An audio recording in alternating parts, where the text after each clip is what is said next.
हाँ, उसके बारे में प्रबोधन करना चाहिए, लोगों को समझाना चाहिए, लेकिन ये कानून से रोकने वाली बात नहीं हो सकती। तो ये आज हमारे देश की स्थिति है। जहां तक कानून की मेरी जानकारी है, वहां तक कहीं भी हमारे देश में पशु बलि देने के लिए बंदी नहीं है। हां, दूसरा एक कानून है, आप जब भी किसी पशु को काटते हो तो वो सैंक्शन जगह चाहिए। पशु को काटने के बाद में वहां किसी ढंग की गंदगी नहीं फैलनी चाहिए। सार्वजनिक जगह पर आप पशु को नहीं काट सकते हो, कोई गंदगी नहीं फैलनी चाहिए। ये नियम आपको अमल में लाना है, ये कानून है।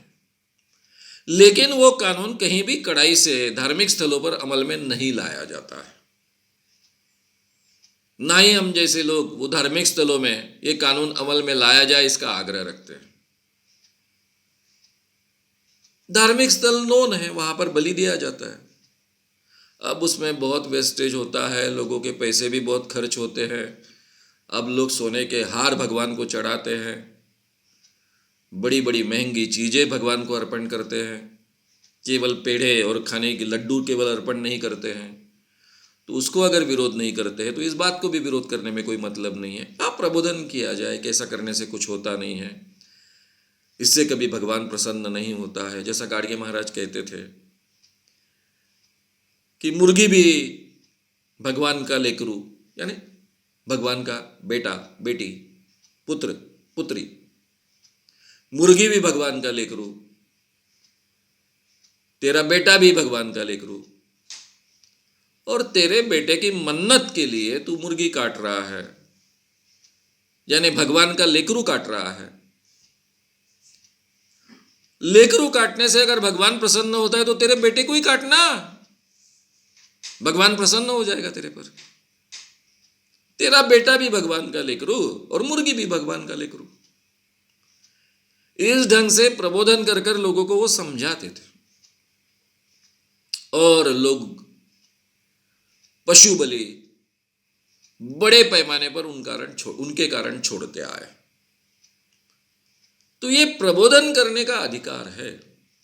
प्रबोधन के जरिए लोगों के मन में ये परिवर्तन लाना चाहिए, लेकिन कानून के जरिए ये परिवर्तन लाना उचित नहीं होगा। जब आप मांसाहारी लोगों को इनको काट कर खाने की परमिशन देते हो, तब ये विरोधाभास नहीं हो सकता है। लेकिन गोहत्या बंदी कानून के बारे में ये विरोधाभास हमारे देश में है।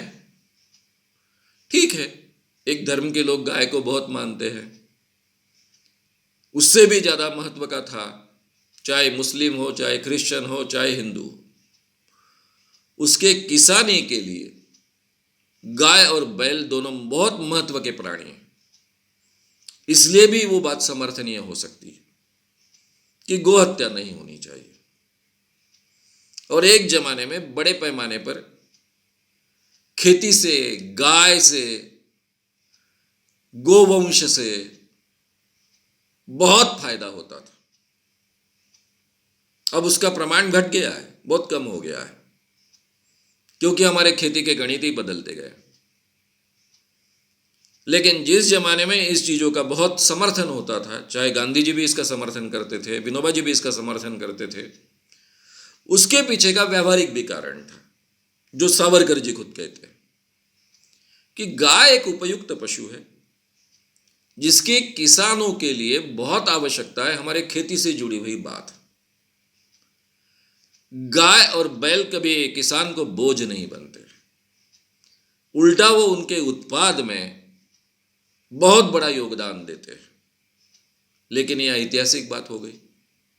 अब ट्रैक्टर आ गए, रासायनिक उर्वरक आ गए, खाद आ गए, और इसलिए आज कोई भी किसान के लिए बैल को संभालना बड़ा मुश्किल हो गया है, बहुत महंगा हो गया है। हमारी उपज के भी, जो उपज पहले जमाने में होती थी, उसके ढंग बदल गए हैं। जो पहले गायों के लिए, बैलों के लिए बहुत उपयुक्त थे, उस ढंग की उपज आजकल हम इतने बड़े पैमाने पर नहीं करते हैं। ज्वार, ज्वार से सबसे ज़्यादा गाय बैल के लिए खाने के लिए उपलब्ध होता था।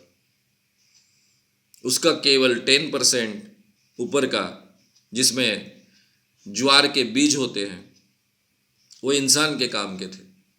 और हालांकि 95% हिस्सा, 5% के ऊपर का वो केवल ये होता था, बीज का हिस्सा। बाकी 95% ये गाय बैल के काम में आते थे।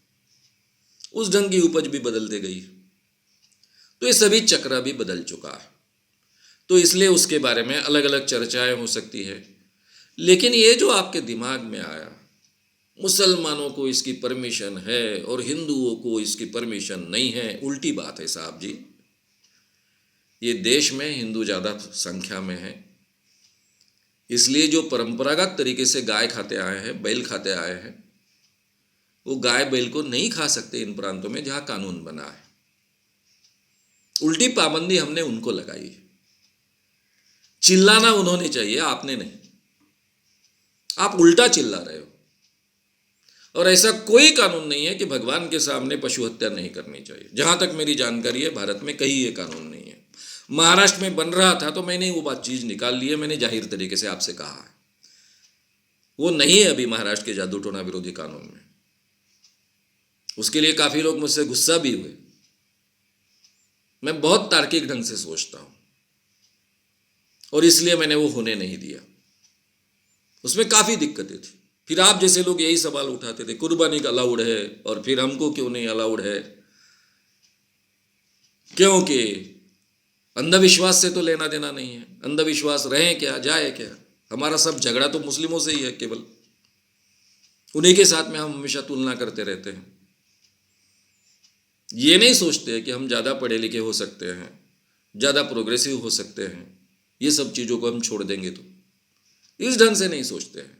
लेकिन ऐसा सोचने वाले हैं ना सावरकर जी, इस ढंग के कुछ लोग हैं ना हमारे समाज में। इसीलिए तो मैं सावरकर जी आपके सामने इतने ताकत से रखने की कोशिश कर रहा हूं। तो इसलिए आपने जो सवाल उठाया वो सवाल का आधार ही नहीं।